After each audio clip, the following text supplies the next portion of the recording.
I mean, I think every chapter includes pieces of my story and pieces of other people's stories. And so I could almost talk about any chapter in the book. But one of the people I talked to early on and whose work I really appreciate is Stephanie Stalvey in Florida. And she caught my eye. Some of the people I talked to for the book are people I knew personally growing up in church or more in Christian school.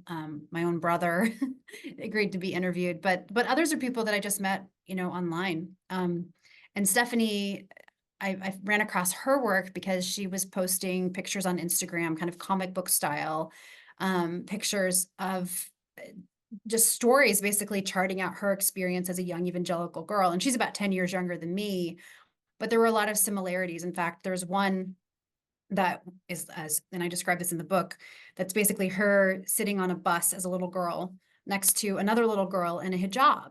And in her thought bubble is thinking about how she needs to try to convert this girl because she's not a Christian. And as I write about, I had a couple of experiences along, very similar lines.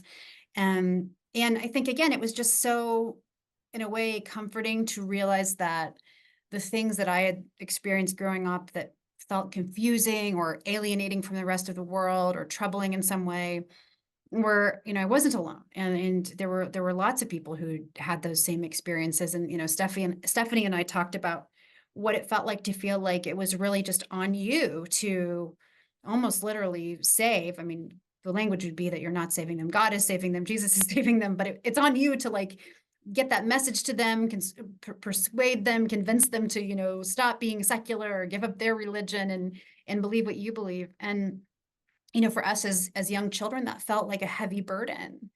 And one that really, in a confusing way, sometimes shaped the way that we saw the world around us.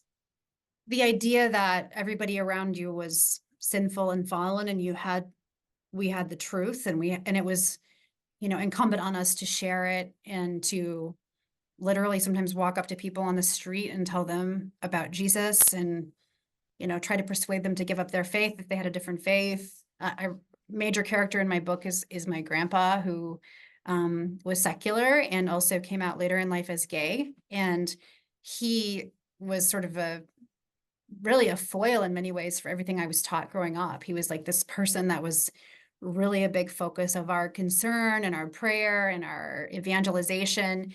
And, when you're told that God is going to literally torture forever everyone who doesn't believe what you believe, well, wow, there's like a huge urgency that you get them to believe it. But it's also, it's like you look at people. I mean, I can't speak for everyone, but for myself, I think looking at people like my grandpa or like my Muslim friend that I write about in high school, um, and thinking, well, my church tells me this about them, but they seem like kind and caring people. They seem like good people. And my church tells me that you're, being good, appearing to be good doesn't matter, that, that we have the answers, and I think I don't want to erase the fact that, I mean, a lot of people sincerely believe this, and that's what they believe God wants them to do.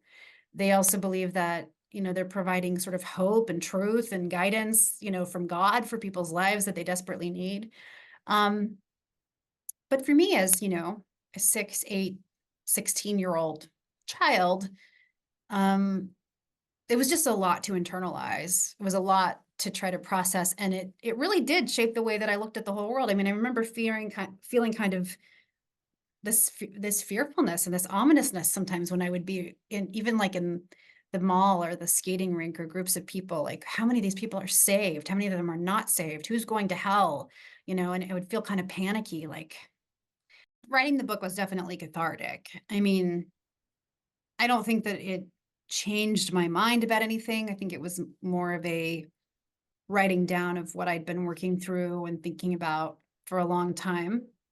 But I think the act of writing it all down was definitely helpful. It was, a way of processing some of it more intentionally and more actively than I probably had before, even in, therapy or talking to friends or loved ones.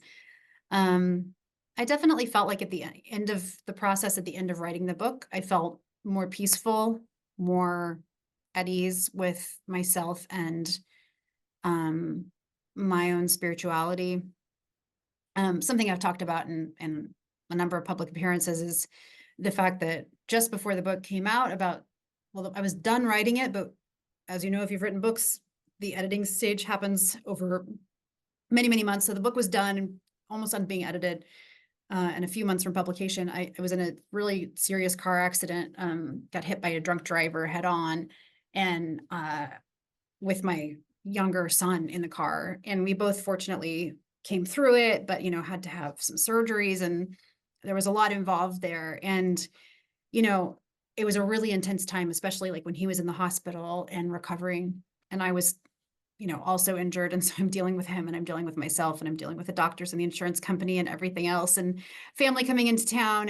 And I had this moment where I realized, like, it was I felt completely spiritually peaceful about the whole thing. Like, I realized that I could have died pretty easily, if things had been a little bit different. And I was grateful that I had lived, but I didn't feel any kind of like horror, like, oh my gosh, what if I had died? I have so much that's unresolved. Like, I just felt like, well, I'm still here. Maybe I'm here for a reason. And in a way, it felt like, I felt like more at peace with God somehow after it. I can't really explain why. I could have imagined after that experience feeling, sort of terror or depression. And there were moments of that for sure. But overall, I felt like I had like even greater spiritual clarity after that. And I do think, and I was grateful that I had written the book beforehand, that I had actually had some difficult conversations with my parents around writing the book. They were very supportive of me in that moment. My whole family was, and it was like between all of that, like those couple of years in a row, just so much had happened in my life. I really felt like I kind of purged a lot of angst, and not that I've like arrived or anything, but I feel much more just kind of okay with things, with where I am and who I am.